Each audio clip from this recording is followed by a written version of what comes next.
ساتوی پسرو وینو دا د شهیدانو کور دا د باتورانو کور دا د باتورانو کور دا د باتورانو کور دا د باتورانو کور ستا کاڼي او بوټي ټول مونږ ته لالونه دي وینا پرتوی شوې دا سره لکه ګلونه دي کلی څوک نیولی شي دا د زمریانو کور دا د باتورانو کور دا د باتورانو.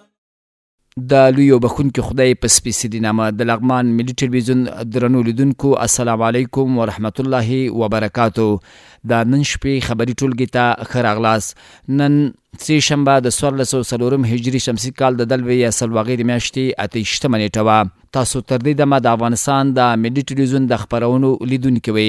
اوس تاسو هم د لغمان د ملي ټلویزیون د خپرونو لیدو ته راګرځو، خو په سر کې هم پام وکړئ خبرونو ته. زه زینالدین حق یارم.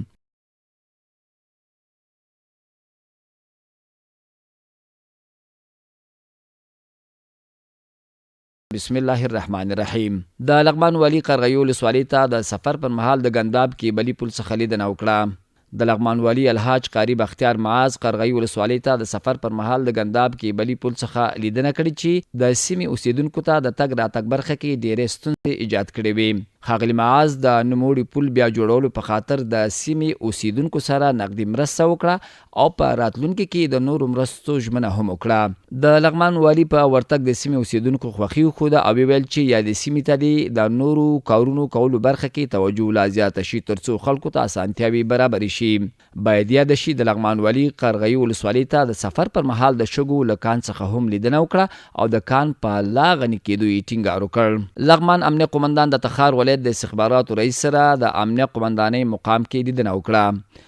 د لغمان ولایت امنیه قومندان الحاج محمد اسماعیل فایز په خپل کاري دفتر کې د تخار ولایت د استخباراتو رئیس مولوي حبیب الله جهادي سره لیدنه وکړه. په پیل کې امنیه قومندان الحاج محمد اسماعیل فایز رئیس ته ښه راغلاست او هرکلی ووی او زیاته یې کړه چې لغمان کې امنیت تامین دی او د اندېښنې وړ کومه ستونزه شتون نه لري. همداراز یو بل سره یې په یو لړ مهمو موضوعاتو خبرې اترې ترسره کړې. د لغمان او تخار ولسونو لپاره د امنیت په برخه کې د پرمختګ او لا همکارۍ هیله څرګنده کړه. ښاغلي فایز همداراز یادونه وکړه چې د لغمان ولسونو لپاره مو د امنیت په برخه کې هڅې ترسره کړي او لا یې ترسره کوو ځکه زموږ دنده او مکلفیت د خلکو ساتنه ولسونو سره همکاري کول دي. په پای کې دواړو لوړپوړو امنیتي مسؤلینو د پرمختګ ژمنه وکړه او همداراز لغمان کې بشپړ امنیت یو الهي پیرزوینه او د امنیتي مسؤلینو هڅې وستایلې. د شرعي نظام په استحکام کې د اطاعت اغیزې سیالۍ پیل اعلان شوې. د فرجغان ولسوالۍ اړوند په تقسیمه کې د عمر بن الخطاب مرکزي دارالعلوم په درنه غونډه کې د شرعي نظام په استحکام کې د اطاعت اغیزې کتاب د سیالۍ پیل اعلان شوې او مخکښ ګډونوال په ډالیو ونازول شول. په غونډه کې د اطلاعات او فرهنګ رئیس مولوي عبدالنور رسولي، د فرجغان ولسوال مولوي عبدالمؤمن منقاد، د پوهنې امیرت استازي مولوي حمدالله، د سرحدي کنډک قومندان مولوي عبدالقادر عمري، د ځوانانو امیر ذبیح الله ناصح او د سیمې له بېلابېلو برخو ځوانانو، مشرانو، د مدارسو او ښوونځیو زده کړیالانو ګډون درلود. مولوي عبدالنور رسولي وویل چې څه موده مخکې د اسارم فکري او فرهنګي ادارې او د پوهنې امیرت په همغږۍ له ځوانانو ازموینه اخیستل شوې وه چې د 500 ځوانانو ګډون پکې شوی و.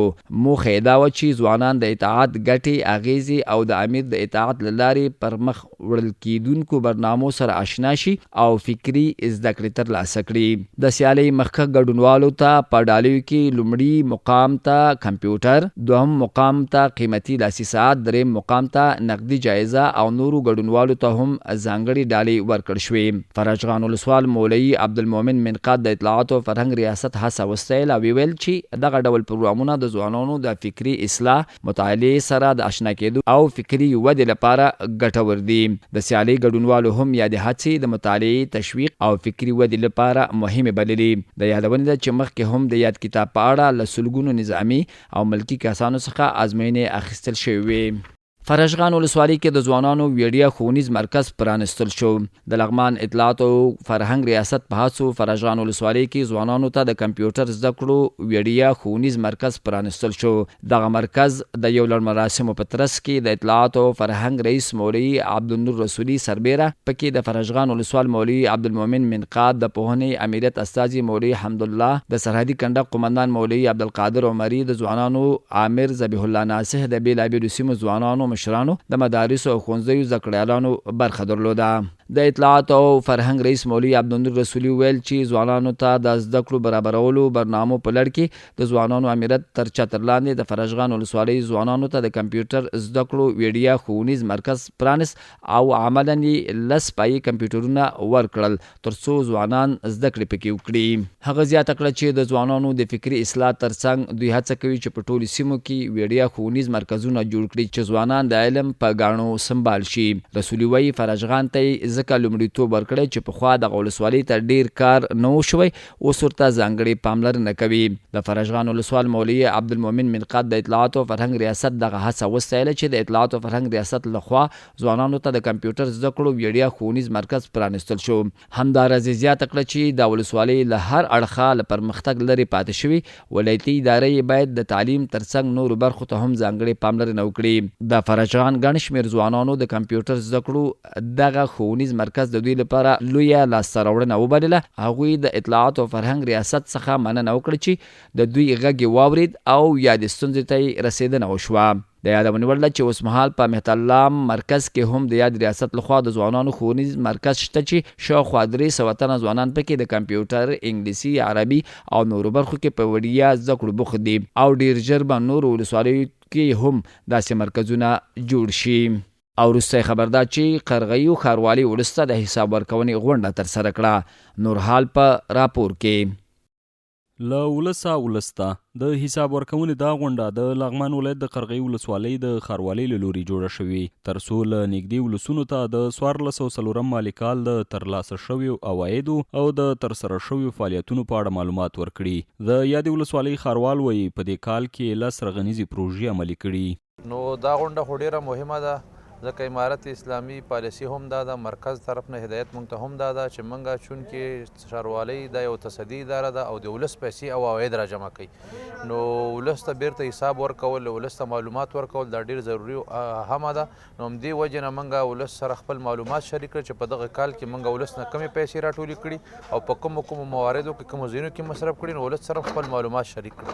د دې ترڅنګ د یادې ښاروالۍ د عوایدو مدیر وایي د روان کال په 3 ورځو کې له بېلابېلو سرچینو څخه څه باندې 8 میلیونه افغانۍ عواید راټول کړي. په ثابت او غیر ثابت برخو کې مونږ ټوټل عواید راټول کړي دي 8 میلیونه 1.1 افغانۍ او دغه بیرته بیا په د ښاروالۍ په کوډونو په اساس باندې ویشل چې په عادي او انکشافي برخه کې زموږ ټوټل مصرف شوی دی 9,95,954 افغانۍ.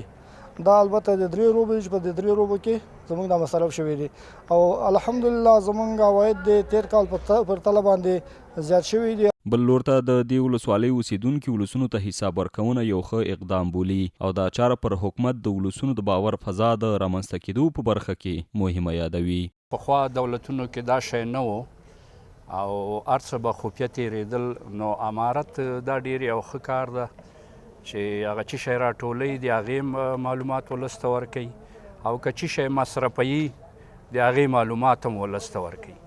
په دې تېنه ولس ډېر خوشحاله ده. د قرغیو ولسوالۍ ښاروالۍ د مسؤلینو د لوري نه ولس ته حساب ورکړل شو چې څومره عواید دوی په دغه کال کې راټول کړي وو او په کومو برخو کې په مصارف رسولي وو. دا واقعیت د مال نظر دا ډېره ښه برخه ده ځکه چې ولس اعتماد پیدا کېږي په حکومت باندې، ځکه چې ولس ته ټول هر څه معلومات ورکوي چې کوم عواید دوی راټول کړي په کوم برخو کې مصرف کړي دي.